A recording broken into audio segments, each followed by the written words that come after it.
It is getting chilly outside, at least where I'm from in the Midwest. So I'm going to tell you about some of the books that are in my week that are heating things up. Do they keep me warm? I don't know, maybe. Can books do that? We're going to talk about my past, present, and future of books. So recently I finished the book Monsterland by Ronnie LeBlanc, which I had picked up at the, I don't know if you can see my hat, Michigan UFO Contact event that I went to recently. Ronnie Blanc was one of the speakers there, and he talks about the Bigfoot, UFO, and orange orbs connection. And where some people would say that Bigfoot is just a really large ape that's out there, he posits that possibly Bigfoot is an interdimensional being, which is in my brain where I'm more on the side of that, because it would explain more so why Bigfoot just seemingly disappears, and when sightings happen that there's sometimes UFOs in the area and such. This book had a lot of his personal experiences, and it takes place mainly in Leominster, Massachusetts, which is where Ronnie LeBlanc is originally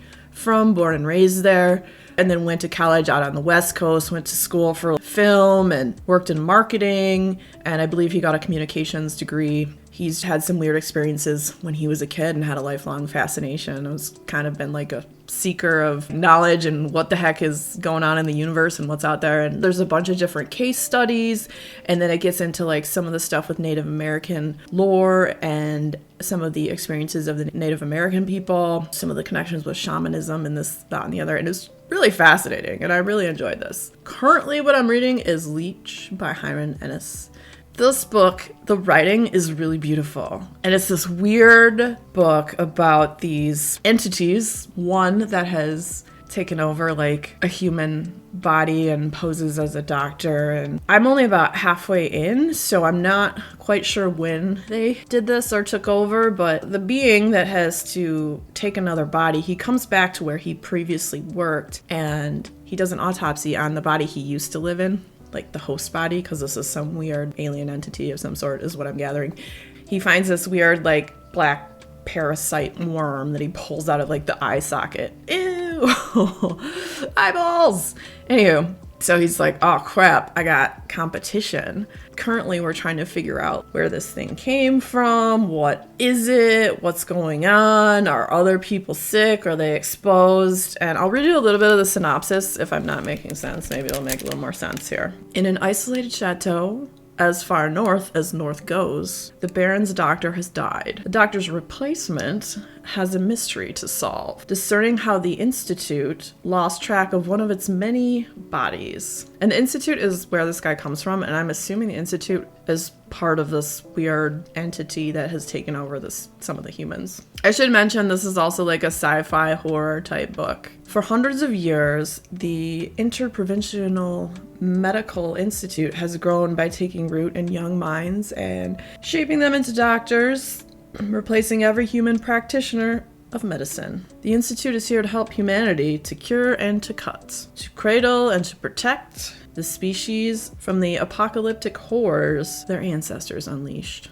Alright, sounds terrifying. In the frozen north, the Institute's body will discover a competitor for its rung at the top of the evolutionary ladder. A parasite is spreading through the Baron's castle, already a dark pit of secrets, lies, violence, and fear. The two will make war on the battlefield of the body. Whichever wins, humanity will lose again. Well, it's our fault for being so dumb. Just saying. This book so far is creepy, and it's got like creepy crawlies a little bit, but the writing is really fantastic and I'm really enjoying it. Yeah, we'll see where this one goes.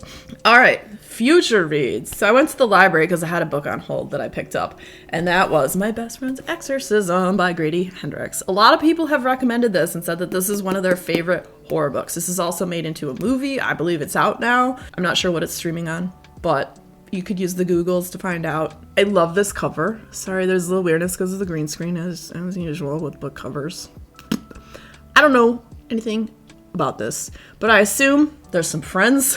One of them gets possessed by something and they need an exorcism. So let's read the synopsis. This book packs all the magic of a summer horror flick, and how convenient that they made it into a movie. High school sophomores Abby and Gretchen have been friends since the 4th grade. But after an evening of skinny dipping goes disastrously wrong, Gretchen begins to act different. Oh no. She's moody, she's irritable, And bizarre incidents keep happening whenever she's nearby. I mean, it could just be typical teenager stuff. Abby's investigation leads her to some startling discoveries. And by the time their story reaches its terrifying conclusion, the fate of Abby and Gretchen will be determined by a single question. Just one. Is their friendship powerful enough to beat the devil? Well, that's an excellent question. How strong does it need to be? I feel like they just need some loopholes in to be like somehow be able to trick the devil, They'll figure it out, right? Guess we'll find out. So I'll be reading this one after Leech. And then because I am a glutton for books, when I went to the library, I was like, I'm just going to look and see what else they have. And usually I don't really stray away from like the new book area because I, want to just not try to get a million books because I will get a million books there. But I started wandering the other aisles. And then I went to the Josh Malerman section. Oh, and I picked up Pearl because no, I haven't read Pearl yet. Can you believe it? This is about a pig with psychic powers. I've heard it's amazing. I can't wait to read it. Storytime was in. Here we go. Pearl, Josh Malerman, let's go. Go to the farm just outside of town and you'll hear it. A voice inside your head. Right up there in your brains. Or is it? Come to me.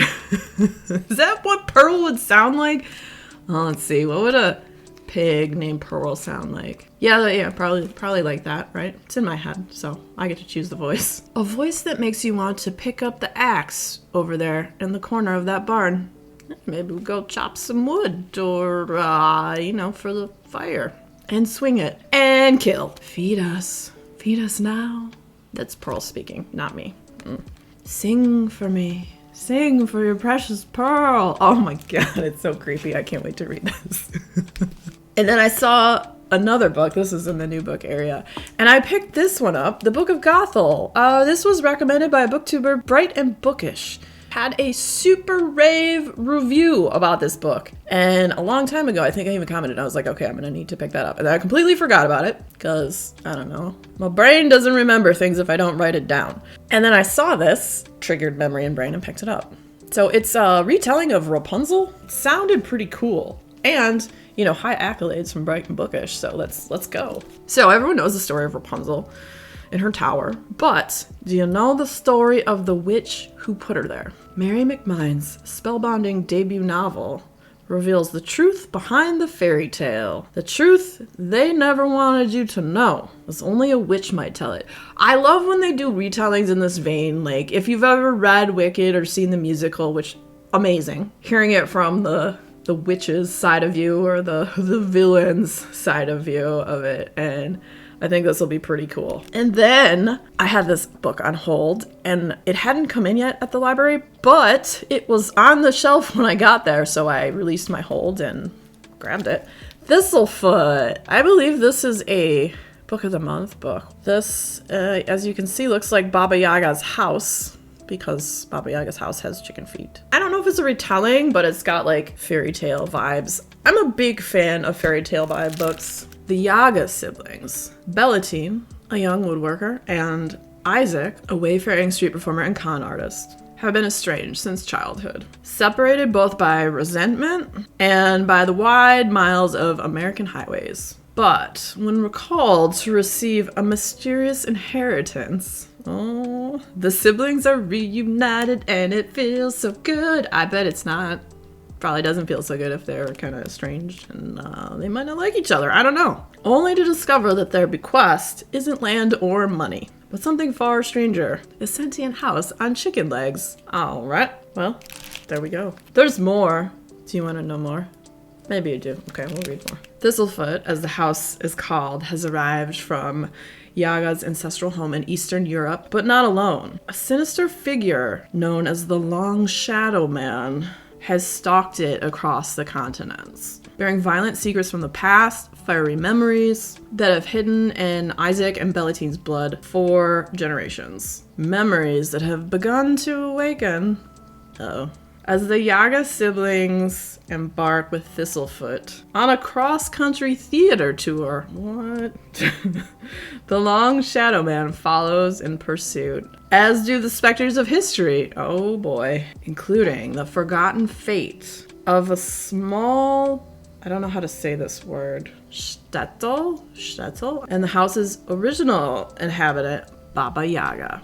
Ultimately, time, magic, and legacy must collide, erupting in a powerful conflagration to determine who gets to remember the past and craft a new future. Oh, sounds like there's some weird time travel element to this. Thistlefoot by Jenna Rose Nethercroft. If you enjoy videos where I talk about multiple things that I'm reading, stick around. The next video coming up will be another one about multiple things in books that I have read. Also, if you had fun hanging out, boop that like button, come back, see me again, and we'll talk about more bookish things and weird stuff.